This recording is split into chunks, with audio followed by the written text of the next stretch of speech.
अस्सलाम वालेकुम, मैं doctor Mavi Sheikh homemaker clinic से आप सबको खुशामदीद। आज जिस न्यू टॉपिक इन्फॉर्मेशन के साथ आए उसमें हम बात करेंगे फीमेल्स का वजाइनल इन्फेक्शन हो जाना, यानी कि शर्मगाह के अंदर अगर किसी किस्म का इन्फेक्शन हो जाता है तो फीमेल्स आपके पास कौन से साइन ऑफ सिम्टम्स के साथ आएगी, होम्योपैथी कौन सी रेमेडी यूज करेंगे, वो इसी वीडियो की इन्फॉर्मेशन में हम जानेंगे। शेख होममेकर चैनल को सब्सक्राइब नहीं करा तो सब्सक्राइब कीजिए, लाइक कीजिए, इन्फॉर्मेशन को शेयर कीजिए। स्टार्ट लेते हैं अपनी वीडियो का कि अगर कोई भी फीमेल आपके पास आ रही है तो इसे मेजर कंप्लेन ये होगी कि उससे वजाइनल की जगह पे स्वेलिंग सी महसूस होगी, जलन सी महसूस होगी, या इचिंग की खारिश की शिकायत करेगी, या उसको कुछ ऐसा डिस्चार्ज हो रहा होगा जिसकी वजह से वो इरिटेट बहुत ज्यादा हो रही होगी। अगर वजाइनल से इरिटेशन हो रही है यानी कि डिस्चार्जिंग हो रही है तो वो निकोरिया की शिकायत भी हो सकती है। इन्फेक्शन होने की कंडीशन में भी डिस्चार्जिंग होगी।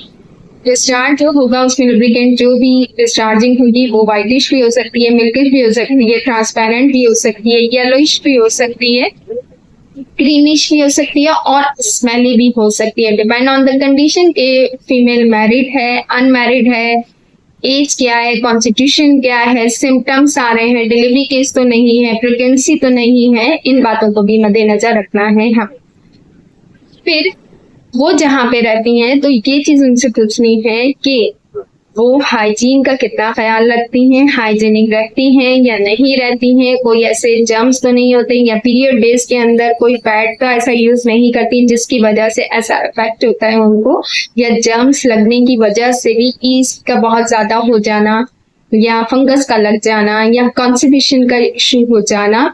बहुत सारी ऐसी चीजें होती हैं कि जो हम अनहाइजीनिक हो रही होती हैं लेकिन हमें पता नहीं चल रहा होता है। अब बहुत सारी फीमेल्स आपके पास ऐसी आएंगी जो आफ्टर डिलीवरी केस आती हैं तो नवाज का खून आता है, जैसे ब्लडिंग उनमें होती है 6 महीने की, उसमें क्या होता है कि बास टाइम हाइजीनिक रहती हैं, बास टाइम हाइजीनिक नहीं रहती हैं, तो उसकी वजह से भी अगर टॉक्सिसिटी आपकी बॉडी से नहीं निकल रही, किसी किस्म का इन्फेक्शन हो गया, अगर सिजेरियन पेशेंट है उसने अपनी केयरिंग नहीं करी है तो इन्फेक्शन हो जाएगा, पस हो जाएगी, इन्फ्लेमेशन की कंडीशन हो जाएगी, किसी को पॉलिप्स हो जाते हैं, सिस्ट हो जाती है, यानी कि इंटरनली इन्फेक्शन होने की वजह से आपको आउटर वजाइनल इन्फेक्शन हो सकता है, सिक्रेशन खारिज हो सकती है, चिपचिपा सा पानी निकल सकता है, वो स्मेली हो सकता है।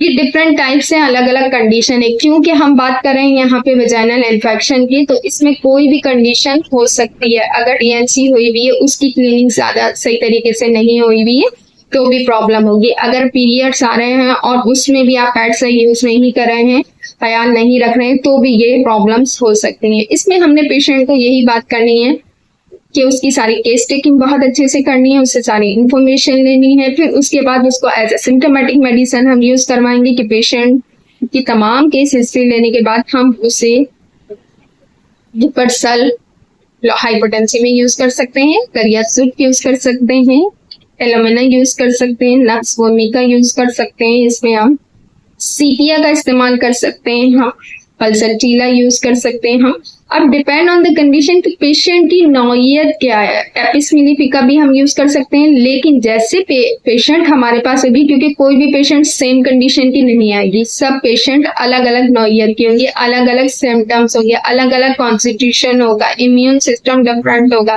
केसेस अलग अलग होंगे। तो इन तमाम बातों को ज़हन में रखना है, बहुत अच्छे से हमें केस टेकिंग करनी है और पेशेंट को डील करना है। इंशाल्लाह ताला क्योरेबल हो जाएंगी। इसमें हम कैंथरस का भी इस्तेमाल कर सकते हैं।